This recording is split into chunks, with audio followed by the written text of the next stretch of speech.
Hi, this is Mike from Mike's Unboxing Reviews and How To, and on today's video we'll be taking a look at Thermaltake's ToughPower SFX 450W fully modular gold power supply. Keep watching to find out more.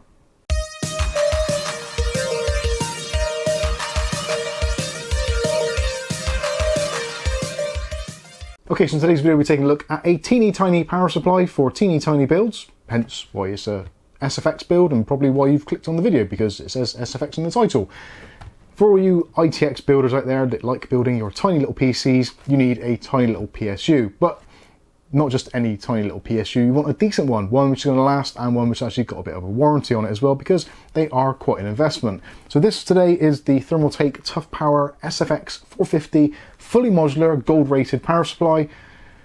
That's quite a mouthful, so I'll try and abbreviate that in future. But we're going to go through today, do an unboxing, show you what you get, go through the cables, the lengths, etc, etc. I am not a power supply expert.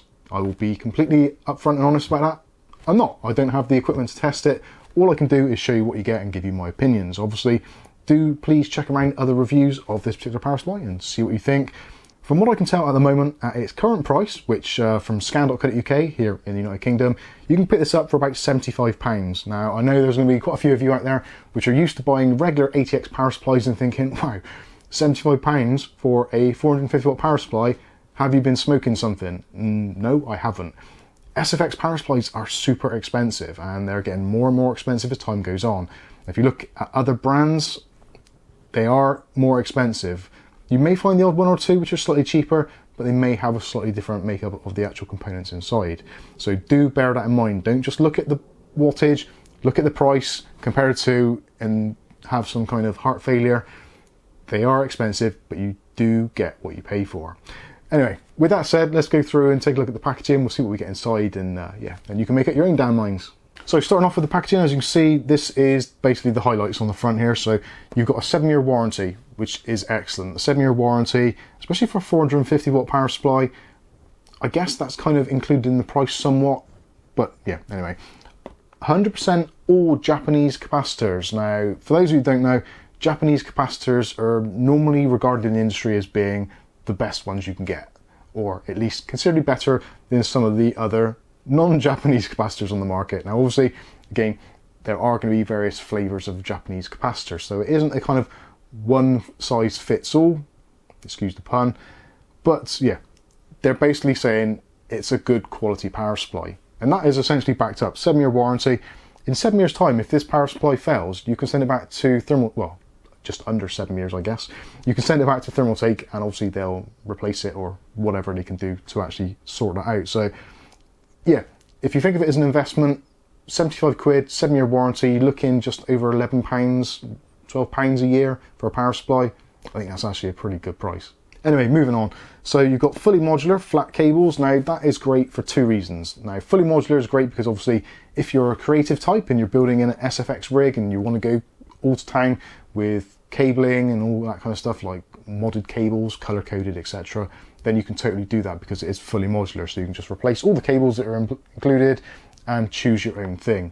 Also, if you're in an SFX build and you're very, very tight on space, which generally SFX builds you are going to be tight on space, you don't have to use any cables that are not entirely necessary, which is absolutely fantastic. Trying to stuff cables into a space where they don't belong is never fun, trust me. Last of all, we've got the low ripple noise, and again, that sort of goes towards the whole kind of 7-year warranty, the Japanese capacitors, etc, etc. So yeah, it's all part of that thing. And obviously at the bottom there, we've got our 80+ gold rating, which some people kind of sniff at a little bit because it's not quite up there with the titaniums and things like that. But a gold rating, again, for this price point, is actually pretty decent. So yeah, ToughPower SFX 450W power supply. The 450W is related to the 12V rail. They do not include the 5.5 and 3.3V rails in that equation. So that is kind of what I would call real watts. A lot of power supplies these days tend to be what I would consider as bullshit watts. So basically you just combine all the rails together and throw them together, press the calculator buttons a few times and they print out a label. Sadly, some of the power supplies that I've used myself, and I still do use, they have their purpose. Things like the Cylon power supplies, they generally have kind of a combined wattage, and yeah, It says 700 watts on it, but realistically it isn't. It's like a 600 or 550 watt. So this is real 450 watts. Anyway, that's enough of that. On the side of the box, we've got some dimensions there. I'll give you some close-ups of that as well on the screen, and also find some more information on that. You can, if you want to, you can use a bracket. So if you've got an ATX case and you want to use an FSX power supply for some mad reason, you can get adapter brackets to make those fit. So potentially you could do that. On the back of the box, it goes into some more of the technical specifications, and I'll give you a close-up of that also. Again, it shows you the kind of low ripple noise design, the strict voltage regulation, etc., and how the 80 Plus is actually efficient across the various ranges from 20% all the way up to 90 to 100%. Also tells you about the cables, but we'll go through that shortly, and also it's got the readout there of the actual amperage and wattage, etc. So with this, essentially, it's got 37.5 amps on the 12 volt rail, which equates to 450 watts. So you've also got an additional 20 amps on the 3 volt, or 3.3 rather, and also another 20 amps on the 5 volts, and that gives you effectively 100 watts. So in theory, you could kind of class this as a 550 watt power supply, but they've kind of tried to remain true to what people really go by on power supplies, and they've stuck with the 12 amp ratings there. So yeah, all good stuff.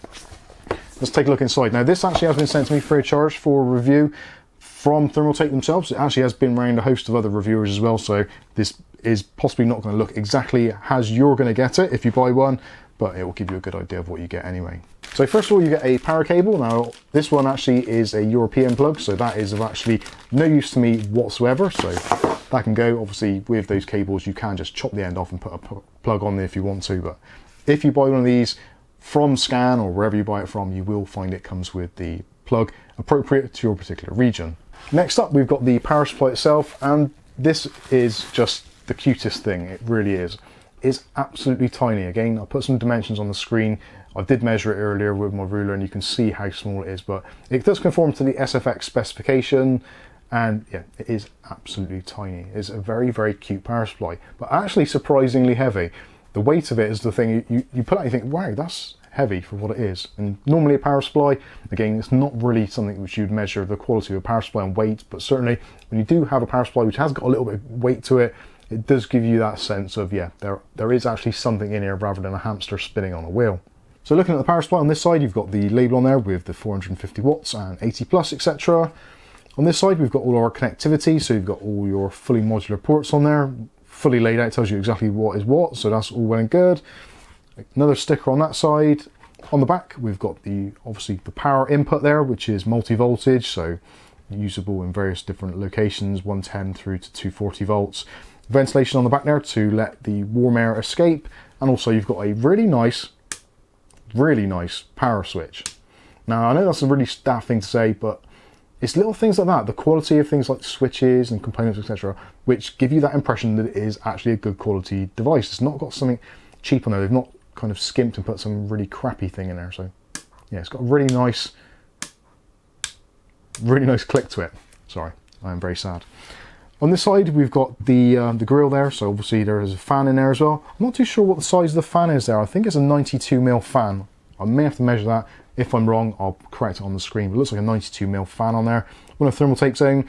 This also has 0 dB as well, so if it's under a certain threshold, the fan will stop spinning. So if you plug yours in and the fan's not spinning, don't worry. It's all part of the design to keep the noise levels down, etc. It will only ramp up when it needs to. Normally when it's about 40% load or more. So yeah. Very, very nice indeed. On the back there, you've got the label with all the specs. Again, I'll show you that on the screen so you can see the voltages, etc. But yeah, overall, very nice finish to it in a sort of satin matte black finish. And I do like the mesh. The mesh effect actually on the fan area is something which Thermaltake use on a lot of their cases as well, and a lot of their designs. They've gone with this now, this kind of elongated, almost like Darth Vader's bathroom kind of look. I really do like that look.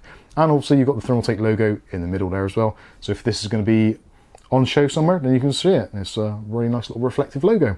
So that is the power supply out of the way. Let's take a look at the cabling. So if I grab all the cables at once, normally as well you'd get some screws as well to fix this into your case, and you get an instruction manual and all that kind of stuff. But again, because they've sent this to me, it's been around the houses, then I don't have that, but you will get those. So let's start with the cable. So the first one, obviously, I guess probably most important one, is your 24-pin power connector for the motherboard. This is a little bit on the short side, I would say, if anything. So you're looking there at, I think that's approximately going to be about 12 inches. So yeah, 12 inches. It's not a particularly long cable, but again, if you're building in a ITX enclosure, SFX power supply standards, etc., you aren't going to have a great deal of room for extra cabling. So you will actually find this as both a benefit and a hindrance. If you've got a larger case, then yes, you may need extensions, etc. Easily to do. But yeah, for most people, I think this can actually be a very nice thing. Also, because the cables are relatively flexible, they're not cheap cables, they're very nice gauge cables, that kind of licorice style, which I personally prefer. And you don't have any of those odd things on the end, which Corsair and places like that do, where they have it all kind of braided and some kind of resistor pack in there as well, which actually makes it really difficult to bend the cable around, especially on the 24-pin connector, trying to bend it around if you've got a more compact chassis. So yeah, that's absolutely fine. So yeah, about 12 inches on that one. Then next up, we've got a Molex type connector. So you've got two Molex connectors on there, power supply connector on this side, and yeah, two Molex connectors. Normally as well, you would get a floppy drive style connector. Again, this has been around the houses a little bit, so I don't have that, but if you do need it, there normally is a Molex to floppy drive adapter included in the box. Cable wise, I should say, the cables themselves between the actual connector for the power supply and the first of the Molex is 12 inches, and then you've got 6 inches between Molex to Molex. Next cable up, we've got our PCI Express, so this is going to be for your graphics cards. Now this actually splits, so you've got a 6+2, so that's an 8-pin or 6-pin, whichever you want to do. And there are actually another spur coming off that, so you've got the option for having a 16-pin graphics card altogether, or combinations thereof, 6+8, 6+6, whatever. The difference between that, again, similar sort of deal, so 6 inches between the actual first PCI Express connector and the secondary one, so depending where you want to put it, if you're running 2 graphics cards, not that you would, but anyway. Cable again, 16 inches in length, so from the actual power supply, from the connector to the first connector, 16 inches in length. Next one is going to be the CPU connector, or your EPS connector. So again, from the power supply to the actual connector itself, you're looking at 16 inches, thereabouts. And this one actually splits into 2, just slides off. I actually prefer the slide off connection than I do the pop together one. The pop together ones have a tendency of popping apart at the most inconvenient moment when you're trying to actually fish out that connection and it falls apart. So the slide connector is good, and it's also marked up, says CPU, so you can't go too far wrong. And the last one is a SATA connection. So again, same sort of deal. This one is from the power supply to the first SATA connector. It's 12 inches long, and then between the SATA connections, there's an additional 6 inches. So in total, 24 inches in length. To the second connector, 18, etc, etc. You get the general idea. So yeah, 12 inches from the power supply to the first SATA, 6 between each of the individual ones. So that is pretty much it. That is what you get. Well, you probably get more than that, because obviously you get the instruction manual, the fixings, etc, etc, when you buy it as a retail package, which obviously I haven't, because this has been sent to me. So hopefully that gives you a good idea of the power supply. I wish I could give you more in-depth information or analysis on it. I'm not Steve from Gamers Nexus. I don't have the hair for it, and I don't have the equipment for it either. So you would just have to take Thermaltake's word for it that it is a very high quality power supply. And actually, from the weight of it and the seemingly really good construction, I've got no reason to actually to doubt it at all. And the fact that it's backed up with a 7-year warranty, I think says a lot about the product itself. So let me know what you think about this one in the comment section below. If you've got any questions on the cabling, or you want any measurements or anything, feel free to let us know in that comment section. But in the meantime, I've been Mike. This is Mike's Unboxing Reviews and How To, and hopefully we'll catch you in the very next video. Thanks for watching.